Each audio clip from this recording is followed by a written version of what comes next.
Daily Words of God. Job's reaction. Job, chapter 1, verses 20 through 21. Then Job arose and rent his mantle and shaved his head and fell down on the ground and worshipped and said, Naked came I out of my mother's womb, and naked shall I return thither. Jehovah gave, and Jehovah has taken away. Blessed be the name of Jehovah. That Job takes it upon himself to return all that he possesses stems from his fear of God. After God said to Satan, All that he has is in your power. Only on himself put not forth your hand. Satan departed, soon after which Job came under sudden and fierce attacks. First, his oxen and donkeys were plundered, and his servants killed. Next, his sheep and servants were burned to destruction. After that, his camels were taken, and his servants were murdered. Finally, his sons and daughters had their lives taken. This string of attacks was the torment suffered by Job during the first temptation. As commanded by God, during these attacks, Satan only targeted Job's property and his children and did not harm Job himself. Nevertheless, Job was instantly transformed from a rich man possessed of great wealth to someone who had nothing. No one could have withstood this astonishing surprise blow or properly reacted to it. Yet Job demonstrated his extraordinary side. The scriptures provide the following account. Then Job arose and rent his mantle and shaved his head and fell down on the ground and worshipped. This was Job's first reaction after hearing that he had lost his children and all of his property. Above all, he did not appear surprised or panic-stricken, much less did he express anger or hate. You see then that in his heart he had already recognized that these disasters were not an accident or born from the hand of man. Much less were they the arrival of retribution or punishment. Instead, the trials of Jehovah had come upon him. It was Jehovah who wished to take his property and children. Job was very calm and clear-headed then. His perfect and upright humanity enabled him to rationally and naturally make accurate judgments and decisions about the disasters that had befallen him, and in consequence, he behaved with unusual calm. Then Job arose and rent his mantle and shaved his head and fell down on the ground and worshipped. Rent his mantle means that he was unclothed and possessed of nothing. Shaved his head means he had returned before God as a newborn infant. Fell down on the ground and worshipped means he had come into the world naked and still without anything today. He was returned to God as a newborn baby.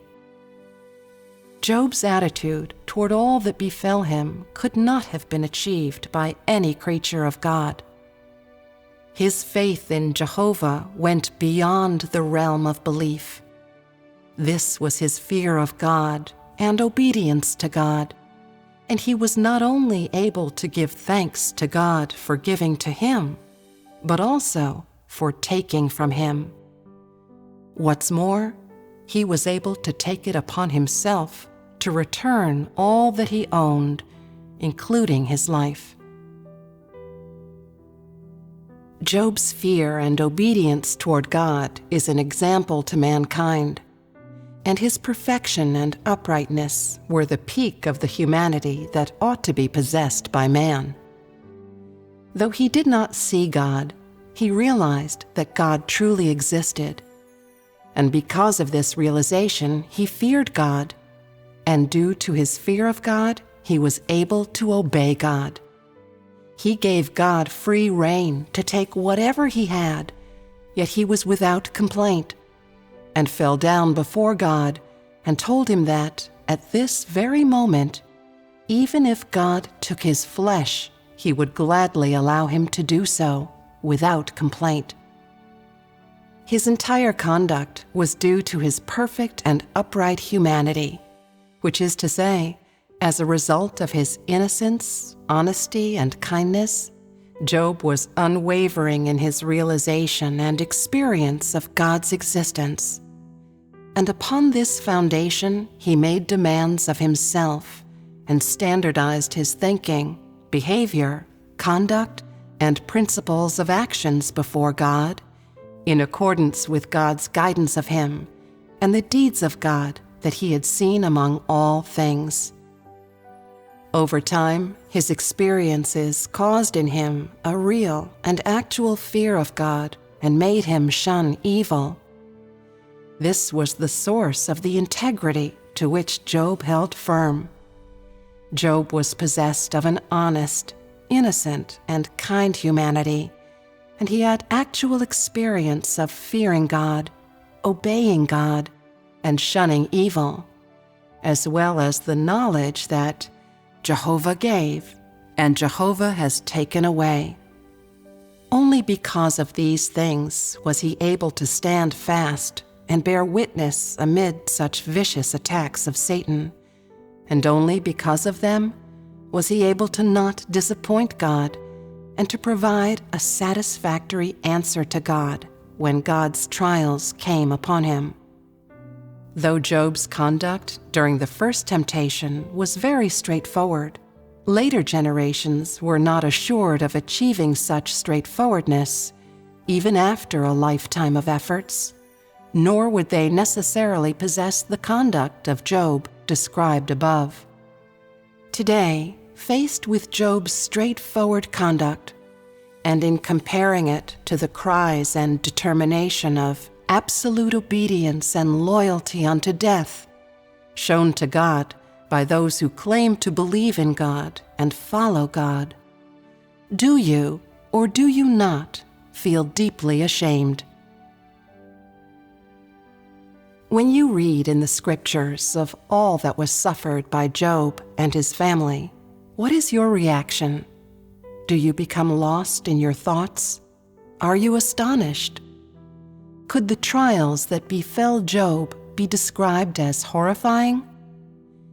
In other words, it is appalling enough reading of Job's trials as described in the Scriptures, to say nothing of how they would have been in reality.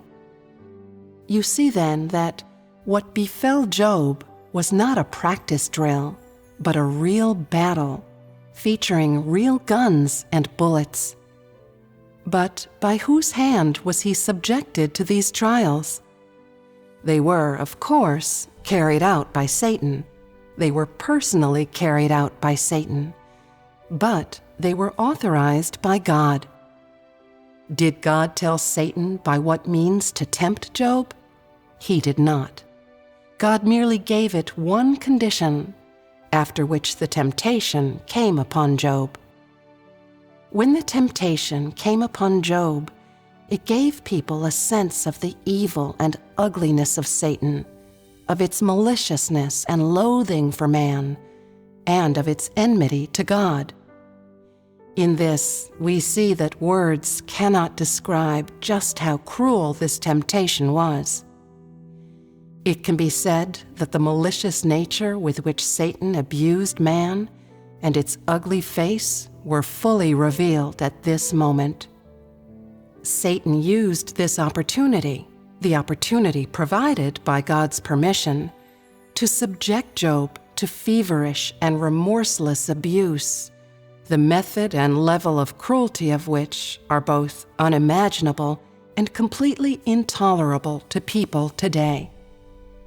Rather than saying that Job was tempted by Satan and that he stood firm in his testimony during this temptation, it is better to say that in the trials set for him by God, Job embarked upon a contest with Satan to protect his perfection and uprightness, and to defend his way of fearing God and shunning evil. In this contest, Job lost a mountain of sheep and cattle. He lost all of his property, and he lost his sons and daughters. But he did not abandon his perfection, uprightness, or fear of God. In other words, in this contest with Satan, he preferred to be deprived of his property and children than lose his perfection, uprightness, and fear of God. He preferred to hold on to the root of what it means to be a man. The scriptures provide a concise account of the entire process by which Job lost his assets, and also document Job's conduct and attitude. These terse, succinct accounts give the sense that Job was almost relaxed in facing this temptation. But if what actually happened were to be recreated, added to which there is the malicious nature of Satan, then things would not be as simple or easy as described in these sentences. The reality was far crueler. Such is the level of devastation and hate with which Satan treats mankind and all those who are approved of by God. If God had not asked that Satan not harm Job, Satan would have undoubtedly slain him without any compunction. Satan does not want anyone to worship God, nor does it wish for those who are righteous in God's eyes and those who are perfect and upright to be able to continue fearing God and shunning evil. For people to fear God and shun evil means that they shun and forsake Satan, and so Satan took advantage of God's permission to pile all of its rage and hate upon Job without mercy. You see then how great was the torment suffered by Job, from mind to flesh, from without to within. Today, we don't see how it was at that time, and can only gain, from the accounts of the Bible, a brief glimpse of Job's emotions when he was subjected to the torment at that time. Job's unshakable integrity brings shame upon Satan and causes it to flee in panic. And what did God do when Job was subjected to this torment? God observed and watched and awaited the outcome. As God observed and watched, how did he feel?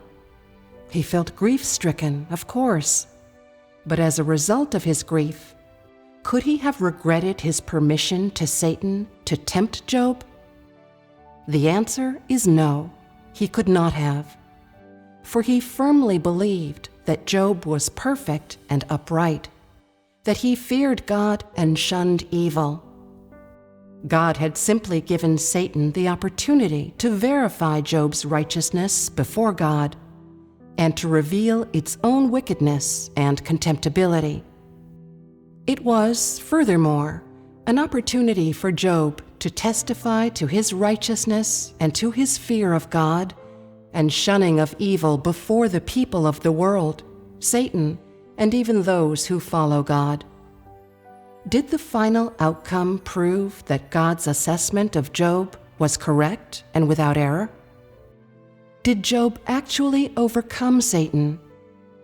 Here we read of the archetypal words spoken by Job, words which are proof that he had overcome Satan. He said, "Naked came I out of my mother's womb, and naked shall I return thither." This is Job's attitude of obedience toward God. Next, he then said, "Jehovah gave, and Jehovah has taken away. Blessed be the name of Jehovah."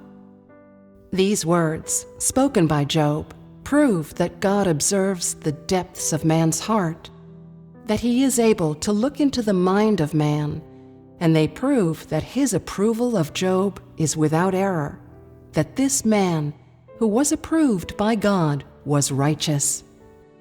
Jehovah gave, and Jehovah has taken away. Blessed be the name of Jehovah. These words are Job's testimony to God. It was these ordinary words that cowed Satan, that brought shame upon it and caused it to flee in panic, and moreover, that shackled Satan and left it without resources. So too did these words make Satan feel the wondrousness and might of the deeds of Jehovah God, and allow it to perceive the extraordinary charisma of one whose heart was ruled by the way of God. Moreover, they demonstrated to Satan the powerful vitality shown by a small and insignificant man in adhering to the way of fearing God and shunning evil. Satan was thus defeated in the first contest. Despite its hard-earned insight, Satan had no intention of letting Job go, nor had there been any change in its malicious nature. Satan tried to carry on attacking Job, and so once more came before God.